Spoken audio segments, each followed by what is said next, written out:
everyone. Welcome to the webinar by APIMatic. I'm your host, Kuraturin Ghazali from Marketing and Communications. Today, the topic of our webinar is APIMatic V3, your biggest DX game changer. I have Mehdi Reza Jafri with us as the speaker for this session. Mehdi is the Chief Product Architect in the original Code Wizard at APIMatic. His contributions range from PHP and TypeScript SDKs to DX Portal. So, without any further delay, handing over the controls to him. Good luck, Mehdi. Hey everyone, thank you Kuratalan. As Kuratalan introduced, I am Mehdi, the Chief Product Architect of APIMatic.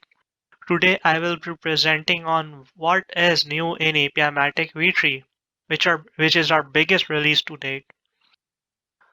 We are going to do a quick introduction of APIMatic for the folks who are new to APIMatic, then a quick go through of APIMatic V3's code generator and API portal will be done. Lastly, I'll briefly touch on what is next for APIMatic. So what is APIMatic? APIMatic is a developer experience platform that enables faster integrations of your API and reduces the time to the first hello world. We do that by providing SDK generation for PHP, Ruby, Python, C#, Java, and TypeScript or JavaScript. Our goal is to make it easier for developers to call your API from their language of choice. So these SDKs of course drastically reduce the amount of bootstrap code that developers have to write before they can start seeing business value from your API. We also create HTTP and language specific documentation. These documentations show how to get started with installation instructions and code samples. You can also create a complete API portal using APIMatic. You can augment it with your own handwritten documentation as well. The API portal created by APIMatic contains the API code playground, which means that the user can try out any endpoint from the API portal directly, and they can use their own inputs to do so. We also have support for dynamic code samples. These are language-specific examples for each endpoint, showing how to use the SDK to call the API. And the fun part is that they can be updated on runtime via the API code playground. So you can change the code samples using the API portal. We also have assisted authentication in both SDKs and API portal, which helps the user get started using your API quickly, and they don't have to worry about learning the inner details of how your authentication mechanism works because we are wrapping all of that information and we are doing most of it automatically. So that's APIMatic in a nutshell. Our goal at APIMatic is to improve developer experience for your API's user. And that is what APIMatic V3 release is all about. A better experience for your API users cannot be done without SDKs and API documentation. At APIMatic, we have been working hard to achieve exactly that, better SDKs and API documentation. APIMatic V3 is our biggest release to date and contains the most extensive changes to our code generator and our API portal. We are looking at updates to all the languages supported by our code generator, bringing them to par with the current ecosystem for each language. We also took this opportunity to improve the design of the SDKs. Other than that, we also added support for some new features to make our SDKs more robust and to cover more API related use cases. Our API portal also went through some major changes to help create a better user experience. That includes changes to the layout and the API code playground. To top it off, we also have a new portal editor that makes it easy for you, an API owner, to manage your API portal and add handwritten documentation with a new Markdown editor. And we have added new options for you to change how your API portal looks. So diving into the code generator changes, the biggest change that we have is that we have updated the target language and runtime version for all the SDKs that we generate. We have updated to new language and runtime versions with the aim for supporting the most commonly used language versions in the ecosystem. So in each language, we rework the SDK to make sure that we are adopting the new language features introduced in the new version. Take Java, for example. We are now able to leverage Java's built-in Java time library, which was introduced in Java 8, which removes the need for the third-party Joda time dependency we were using. Similarly, we now use computable futures to wait on API call, which helps write cleaner async code. Some languages have seen even more drastic changes. Take PHP. PHP introduced scalar types, a major change to the language, which had limited typing support until PHP 5. But now we are leveraging types everywhere in our PHP SDK to ensure that PHP SDK users can see hints for what type of data they have to pass for API calls, what kind of data to expect in return. With PHP strict typing, it means that errors are caught by the PHP interpreter, which results in more robust application code when developers are using the PHP SDK. Arguably, one of our biggest change would be to the TypeScript language, which is actually a new code generator that we have introduced. It replaces the older Node.js code generator that we had. So if you're wondering what is TypeScript, TypeScript is a new language introduced by Microsoft.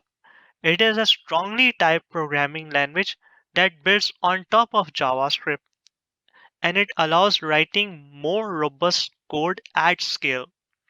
TypeScript SDKs are really just JavaScript SDKs, but they have types sprinkled throughout the code with the help of TypeScript's new syntax. These SDKs are compiled, after which you can use the compiled code in Node.js browser environments or other JavaScript or TypeScript projects. Since these SDKs are written in TypeScript, it means that using them in another TypeScript project is a breeze. So which is pretty nice. We are always working to improve our SDK's design, and in this release, one major change related to design has been our move to immutable clients in all languages. We saw that many of our users were running into limitations with their existing SDK's design, where they were unable to use the SDK in threaded environments, or they had to face complex thread synchronization issues. We knew that we had to do something to make using SDKs easier in concurrent environments, since that is quite a frequent use case for our SDKs. SDKs often get used in server applications where concurrency is a basic requirement of the code. With this goal in mind, we redesigned our SDKs to act as immutable client. Immutability means that a client cannot change once it is created. So this might sound like a limitation, but it solves a whole host of problems that stem from having an SDK that mutates state when it is being used. You can see how this change is affected in the SDK when you see that the initialization of the SDK has changed and how you set the SDK options. Many of our CodeGen features aim at making our SDK robust in the face of uncertainty in network calls. Network calls can often fail without any reason. So one of our new features is the API timeouts and retries. API timeouts means that if an API call is taking an abnormally long time, we will time it out for you. And with the ability to retries, we will retry that API call as well. We do this for all the APIs that are safe to retry. So this means that the SDK users can rely on the SDK to handle flaky network for them, and they have to do less work when they are trying to write robust application code. Another new feature in our code generator is support for XML. So if you have an API that sends XML data in request or receives XML in response, you can now create SDKs using APIMatic. And APIMatic's SDK will handle the serialization and deserialization of XML data. We wrap it up, wrap that and hide it from the SDK user so they don't have to worry about XML. It is nice to see that we have support for this feature, as it is one of the things that we were missing in our support for OpenAPI. A few smaller feature and enhancements are also worth mentioning on the CodeGen site in this release. For example, we added the ability to mark endpoints as deprecated. That means that you can tell us in the API specification that, hey, this endpoint is deprecated. So when we what we do is that when we generate SDK, if the user tries to use a deprecated endpoint, that endpoint will throw a warning message that says that, hey, I am a deprecated endpoint and you should try an alternated endpoint. We also added support for canceling API calls in TypeScript and C Sharp. So that means that if you have created an API call, you can still cancel it mid API call, which is a nice feature to have. We also enhanced our support for schemas. So that means that you can now define nullable properties in your models. Nullable properties are a bit different from optional properties. Nullable properties can take the null value in JSON, while optional properties can be skipped altogether. And our SDKs are now able to differentiate between these two types of properties. We also have support for HTTP response data.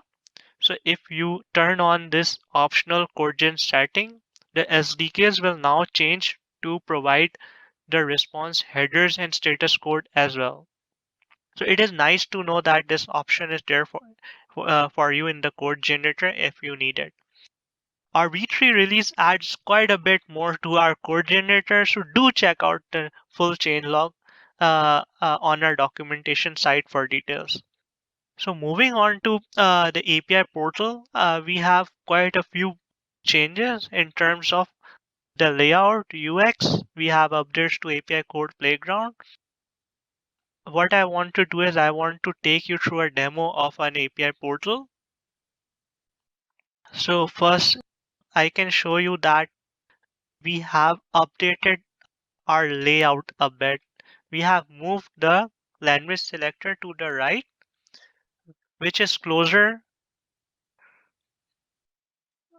which means that the language selector is now closer to the code sample. It makes it easy to switch between languages when you want to see a code sample for a particular language. We have also done a bit of UI layout and UX change to the portal. For example, one of the changes are updated typography. We have revised our typography to make it more readable, make the documentation more readable to the users. So we have a slightly larger font size, and we have a new font family in use as well. A small, but still I would consider it an important change is the ability to expand the code sample. So if you have a code sample that is running very long, you now can expand the code sample. However, one of the biggest change to our API portal is our new API Code Playground. So previously we had a separate documentation for parameter and we had an API Explorer as well. But now we have merged both of these and we have created a unified API Code Playground where you can read the documentation and you can also try out the code samples. For example, what I write here is being updated on the right. So that means you can enter your inputs here while you're reading the documentation. An interesting thing here is that you can now drill down into your request parameters. So here this parameter is of a type model, but I can expand it right here. I don't have to jump to a separate page. I can see what properties this uh, body will take, and I can drill down into the type for those properties as well without having to go to a separate page. We still have the separate documentation for models, but it is nice to see that there's a shortcut to viewing the schema for your request body. This is a small but important change. Apart from that, uh, our API portal now supports adding uh, custom documentation, but we now support nesting the documentation. You have more control over how your navigation will look like. And to customize that, we have created a whole new portal editor. So let me take you to the portal editor. You can go to the portal editor to the customize button. I already have that open here. You can see that on a quick glimpse, you can see that we have settings for changing the appearance of the portal, and then you have the ability to change the navigation or the different features that the user can use in the portal. Uh, just to quickly show you, we have a entire new Markdown editor, which is a WYSIWYG Markdown editor. You can write your documentation here, and you can see the result or how it will look in the render from on your right. This makes it very quickly to review your content before you click on release. You have the ability to organize your content into sections. So you can quickly add a new section here. You can nest sections inside sections, and then you can add pages to those sections. You even have the ability to move auto-generated content around. So these sections are actually generated by APIMatic from your API specification, but you can now move this into your own sections. So you can control what this navigation is going to look like. We have some of the older features still, like you can change the appearance of your landing page, but we have also added some new features. For example, you can change the appearance of the portal, and we have more fine-grained settings now. For example, you can change the font family for the body and the heading text, and if you want, you can go into further detail and change it for every level as well, which is quite nice to see. Then you can have the ability to change what API export options you want to show to the user. So we have the ability for you to check or uncheck some of these. You still have the old options that we used to have. That is, you can select which languages should be shown in your API portal. So you can control that from here. And we still retain the quick and easy to publish button that we have, which takes you to the release of your API portal in 2 to 3 minutes.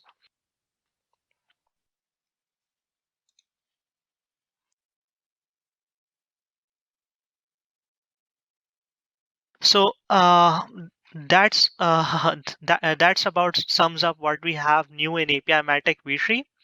I hope that you guys are as excited as I am about this new release and what it means in terms of improving the developer experience of your users. If you're just signing up for a new account on APIMatic, your account will automatically have APIMatic v3 enabled. However, if you have been with us for a while, you will need to migrate to APIMatic v3 manually, for which we have this switch to v3 button. So, but if you still need help from us, just reach out to our support. Before we end today's session, I would like to share what you can expect from our side in the coming few months. For example, we have the TypeScript code generator, which is still in beta, but we are working on getting it out. Meanwhile, we do encourage you to try it out and share your feedback with us. We are also working on a new product, drum roll. So we have the new analytics for SDKs and documentation coming up. It is currently in private beta, so hold tight as we finish testing and roll it out to everyone. But I am quite excited to see that you can now see the value that SDKs and documentation are adding to your API program. So that's going to be big for us. Finally, one of the bigger challenges that we are working through right now is adding support for one-off and any-off in SDKs and documentation. Having this would mean that we are quite close to supporting all the major features from a from OpenAPI specification. So that wraps it up, guys. I think we can take some question now. And guys, do try out APIMatic V3 and let me know. I would like to hear from all of you. That's all, folks. Let's go towards some questions.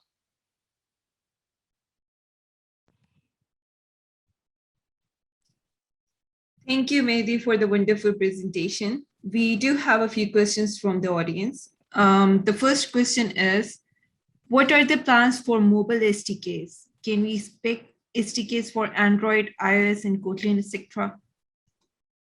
So that's a good question. We kind of already have support for Android and Kotlin. The Java SDK that we generate works in multiple platforms. You can use that on a standard Java uh, JDK environment, or you can use it in your Android app, or you can use it in your Kotlin app as well.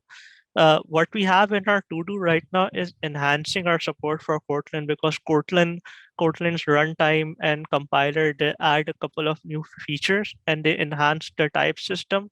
So we are indeed looking to enhance our support for Kotlin more. But you can start using the Java SDK in Kotlin right now. As for iOS, we are working on a new Swift code generator. So, yep.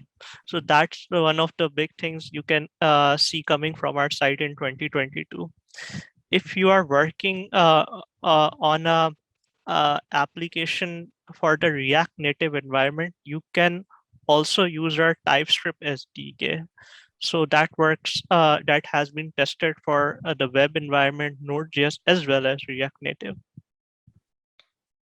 Okay. The next question is there any support for more advanced features of OpenAPI?